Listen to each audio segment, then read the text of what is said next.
आज के वीडियो में हम तृतीय कर्नाटक युद्ध पर चर्चा करेंगे। तृतीय कर्नाटक युद्ध भारत में आंग्ल फ्रांसीसी संघर्ष की एक अंतिम कड़ी 1758 से 1763। जैसा कि मैंने पिछले वीडियो में बताया था कि भारत और अंग्रेज और फ्रांसीसी दोनों कंपनियां भारत में ही एक दूसरे की विरोधी नहीं थी, बल्कि यूरोप में भी दोनों ही देश एक दूसरे के दुश्मन थे। और यूरोप में जब उनके बीच में कोई संघर्ष होता था तो भारत में भी दोनों कंपनियां यहाँ पर लड़ना शुरू कर देती थी। तीसरा कर्नाटक युद्ध भी यूरोप की इसी लड़ाई का एक परिणाम था। यूरोप में जो सप्तवर्षीय युद्ध प्रारंभ हुआ उसी के परिणाम स्वरूप भारत में भी अंग्रेज और फ्रांसीसी दोनों कंपनियों के बीच में लड़ाई प्रारंभ हो गई। 1758 में फ्रांस ने काउंट लाली को भारत का गवर्नर जनरल बनाकर भेजा।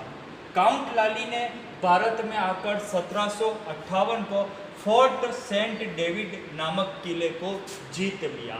इसके बाद उसने तंजौर पर आक्रमण करने का आदेश दिया, क्योंकि तंजौर के शासक से उस पर 56 लाख रुपया बकाया था जो फ्रांसीसी उससे मांग रहे थे, लेकिन यह आक्रमण असफल रहा।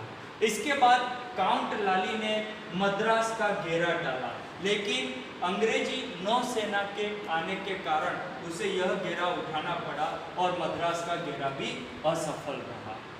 लाली ने यहाँ पर अपनी ताकत को बढ़ाने के लिए हैदराबाद से फ्रांसीसी सेनापति गुस्सी को बुला लिया, जो उसके लिए एक बहुत भारी गलती साबित हुआ, क्योंकि हैदराबाद से प्रभाव समाप्त होने के कारण हैदराबाद पर फ्रांसीसियों का प्रभुत्व कमजोर हो गया और उसका फायदा अंग्रेजों ने उठाया।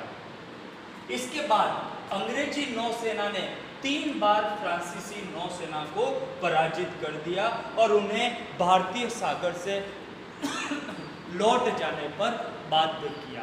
अगर हम अंग्रेजों और फ्रांसीसियों के मध्य संघर्ष की बात करें तो जो युद्ध एक आखिरी पड़ाव साबित हुआ वह युद्ध था वांडीवास का युद्ध, जो 1760 में अंग्रेजों और फ्रांसीसियों के मध्य हुआ था।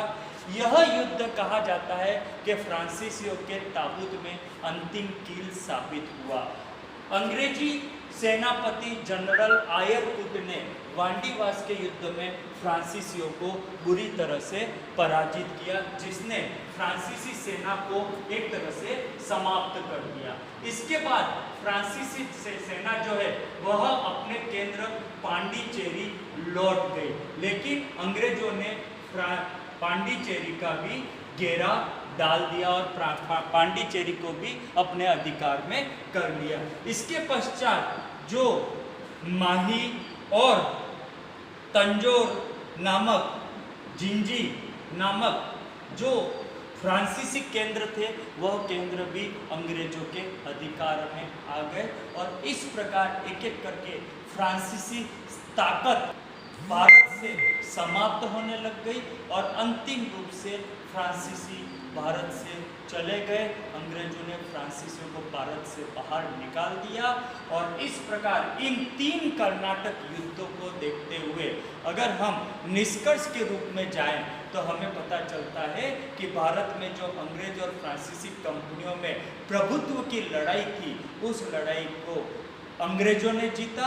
अंग्रेजों ने न सिर्फ भारत के व्यापार पर अपना अधिकार स्थापित किया, अपितु उन्होंने भारत की राजनीति में भी प्रवेश करते हुए इन युद्धों के माध्यम से दक्षिणी भारत के हैदराबाद और कर्नाटक पर भी अपना प्रभुत्व जमाने में सफल रहे। और इसके बाद जब हम अगले चैप्टर पढ़ेंगे तो हमें पता चलेगा कि किस प्रकार अंग्रेजों ने धीरे धीरे अपना राजनीतिक प्रभाव भारत के अन्य क्षेत्रों पर भी बढ़ाना शुरू कर दिया।